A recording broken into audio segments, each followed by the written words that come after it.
नमस्ते दोस्तों। आप सबका दिल से स्वागत है स्टोरीवर्स में। अगर आप उन लोगों में से हैं जो कहानियां सिर्फ टाइम पास के लिए नहीं सुनते, बल्कि इसलिए सुनते हैं क्योंकि कभी कभी किसी और की कहानी हमारी अपनी जिंदगी को ज्यादा साफ दिखा देती है, तो आप बिल्कुल सही जगह आए हैं। वीडियो को शुरू में ही लाइक कर दीजिए, चैनल को सब्सक्राइब जरूर कर लीजिए, क्योंकि आज से हम एक ऐसी सीरीज शुरू करने जा रहे हैं जो इमोशनल है, अनकंफर्टेबल है और बहुत ज्यादा रियल है। आज का वीडियो किसी चैप्टर से शुरू नहीं होगा। आज का वीडियो एक कॉन्वर्सेशन है, एक इंट्रोडक्शन, एक प्रॉमिस और एक वार्निंग भी। जिस नॉवल को हम शुरू करने जा रहे हैं वो कोई लाइट रोमांस नहीं है।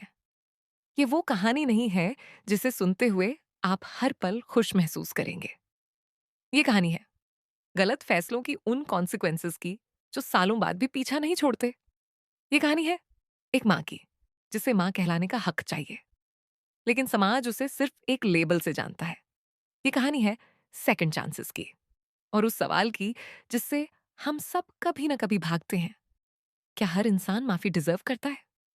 इस नॉवल का नाम है रिमाइंडर्स ऑफ हिम, और ये टाइटल अपने आप में ही बहुत कुछ कह देता है। रिमाइंडर्स, याद दिलाने वाली चीजें। कभी कोई जगह, कभी कोई इंसान, कभी कोई गंध, कभी कोई आवाज जो हमें उस इंसान की याद दिला दे जिसे हम खो चुके हैं, या जिसे हमने खो दिया।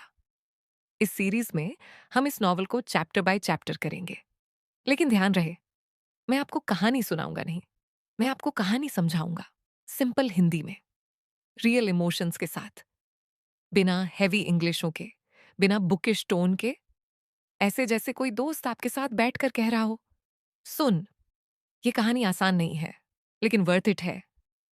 अब एक जरूरी बात, अगर आप happy ending fairy tale romance ढूंढ रहे हैं तो ये सीरीज शायद आपके लिए नहीं है।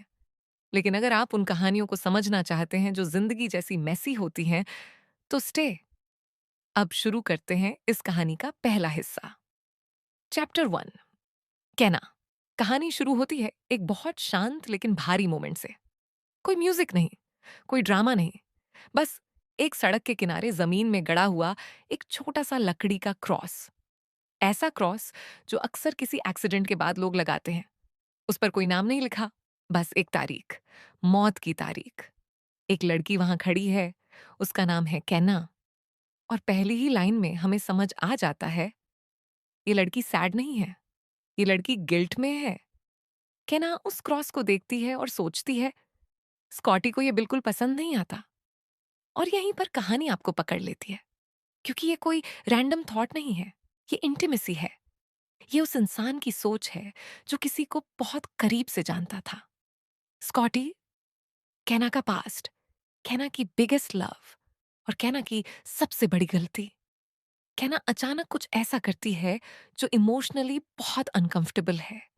वो उस क्रॉस को पकड़ती है और जमीन से उखाड़ लेती है। कोई रोना नहीं, कोई अपॉलोजी नहीं, बस निकाल लेना। क्यों? क्योंकि कैना के अंदर एक कांस्टेंट आवाज है जो कहती है तुमने उसे नहीं मारा, लेकिन तुमने उसे बचाया भी नहीं। और यहीं पर कहानी हमें पहला बड़ा सच बताती है, कैना किसी एक्सीडेंट की विक्टिम नहीं है, वो सर्वाइवर है। और सर्वाइवर होना कभी कभी पनिशमेंट से भी ज्यादा पेनफुल होता है। कैना इस शहर में 5 साल बाद लौटी है, 5 साल जो उसने जेल में बिताए हैं। और कहानी ये बात बहुत कैजुअली बताती है, कोई मेलोड्रामा नहीं, कोई सिंपैथी बेट नहीं, बस फैक्ट। कैना जेल में थी, अब बाहर है, लेकिन बाहर होना फ्री होना नहीं होता। कैना के पास ना कोई जॉब है, ना कोई कार, ना कोई वेलकम करने वाला इंसान। वो कैब से उतरती है और एक अपार्टमेंट ढूंढती है। अपार्टमेंट इतना चीप है कि लैंडलॉर्ड को भी फर्क नहीं पड़ता कौन रहने आ रहा है।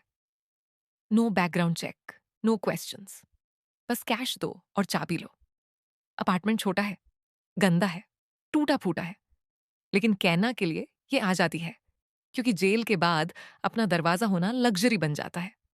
और यही कहानी एक बहुत सिंबॉलिक सीन देती है। लैंडलॉर्ड कैना को एक छोटी सी बिल्ली पकड़ा देती है। कैना शौक में है, वो खुद अपनी जिंदगी संभालने की हालत में नहीं है, और अब एक जानवर, लेकिन वो बिल्ली ले लेती है।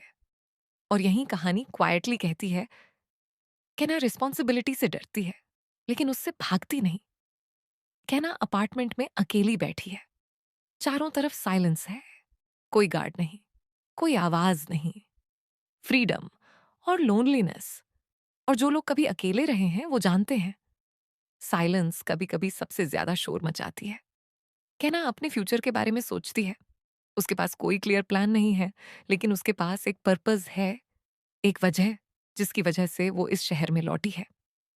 लेकिन कहानी अभी हमें वो वजह नहीं बताती, बस इतना हिंट देती है, ये वापसी रैंडम नहीं है। चैप्टर 1 हमें कहना से प्यार करने के लिए फोर्स नहीं करता। ये हमें उसके सामने बैठा देता है और कहता है, अब डिसाइड करो, तुम इसे जज करोगे या समझने की कोशिश करोगे। और यहीं पर आज के वीडियो का आखिरी पार्ट आता है। इस सीरीज में आप कहना से नाराज होंगे, आप उससे सहानुभूति भी महसूस करेंगे। कभी कभी आप सोचेंगे, इसने ये क्यों किया, और कभी शायद मैं भी यही करता। अगर आपने यहां तक सुना तो कमेंट्स में लिखिए, I am ready for this journey. और बताइए, क्या आप इस स्टोरी को जज करना चाहते हैं या समझना। वीडियो को लाइक कीजिए, स्टोरीवर्स को सब्सक्राइब कीजिए, क्योंकि अगले एपिसोड में हम पूरी तरह डाइव करेंगे चैप्टर 1 के इमोशनल आफ्टरमैथ में।